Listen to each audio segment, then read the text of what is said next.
तुमच्या हक्काचा आवाज आजचा महाराष्ट्र।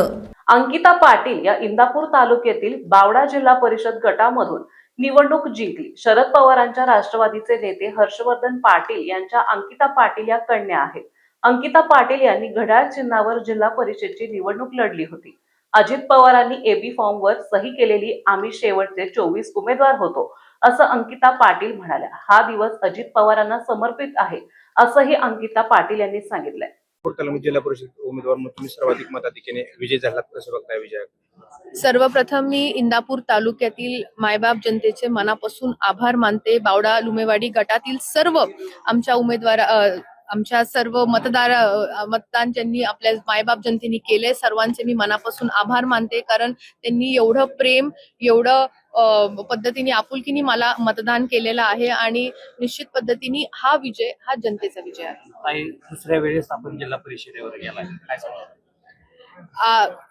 जिल्हा परिषदेला खरं तर आता ही दुसरी माझी टर्म आहे आणि खऱ्या अर्थाने परत एकदा जनतेचेच मी मनापासून आभार मानते आणि राष्ट्रवादी काँग्रेस पक्षाचे जे ज्येष्ठ नेते होते अजितदादा पवार यांना मी भावपूर्ण श्रद्धांजली अर्पण करते, कारण शेवटी आम्ही इंदापूर तालुक्यातील सर्व 24 उमेदवार हे दादांनी एबी फॉर्म साईन करून दिलेले आम्ही शेवटचे 24 उमेदवार होतो आणि आज दादांचं स्वप्न पूर्ण झाले, कारण जिल्हा परिषद म्हणजे दादांचं जीव की प्राण होता आणि मी बघितलंय, कारण जिल्हा परिषदेमध्ये मी काम करत असताना दादा तेव्हाही पालकमंत्री होते आणि आज आम्ही सर्वजण निवडून आलेलो आहोत आणि खरंच दादा आज आपल्यामध्ये नाहीयेत ही मनामध्ये एक खूप मोठी खंत आहे।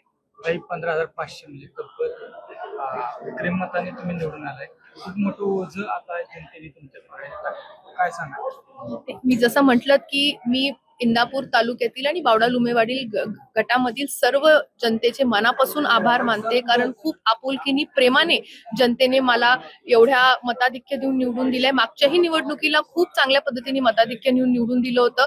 जेवढ्या काही जनतेच्या अपेक्षा होत्या, मागण्या होत्या, त्यांच्या काही अडीअडचणी होत्या, मी माझं 100% देऊन त्या पूर्ण करण्याचा प्रयत्न केला आणि येणाऱ्या काळामध्येही पूर्णपणे मी त्यांच्या ज्या काही मागण्या असतील, विकास कामं असतील, महिला सक्षमीकरणाबाबतीतल्या असतील, युवकांच्या पाठबळ देण्याबाबतीतले असतील, याच्यासाठी मी जास्तीत जास्त जे मी करू शकते त्या माध्यमातून मी करेन।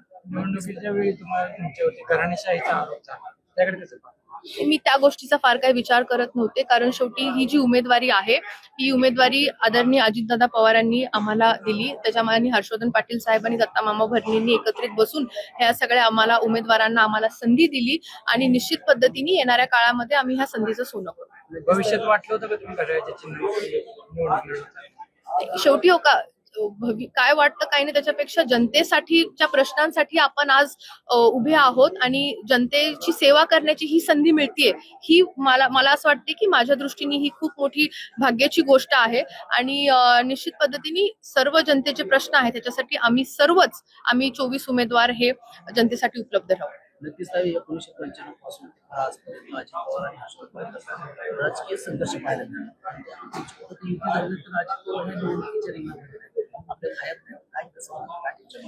खरं तर इंदापूर तालुक्यामध्ये एक मोठा दुःखाचा डोंगर कोसळला जेव्हा 28 तारखेला ही दादांची जाण्याची जेव्हा बातमी आमच्या पुढे आली, कारण आम्ही सर्वजण तयारीत होतो की दादांची खूप चांगल्या पद्धतीची सभा हे आमच्या इंदापूर तालुक्यामध्ये होईल, पण शेवटी नियतीचा खेळ वेगळाच होता आणि आज एका मनामध्ये मोठं दुःख आहे की आज अजितदादा ज्यांनी आम्हाला हे एबी फॉर्म देऊन आम्हाला उमेदवार म्हणून आम्हाला त्यांनी रिंगणात उतरवलं ते आज आपल्यामध्ये नाहीयेत। त्यामुळे आम्ही सर्व उमेदवार हा जो आपला मिळालेला 24-0चा जो विजय आहे हे आम्ही अजितदादांना समर्पित करतो।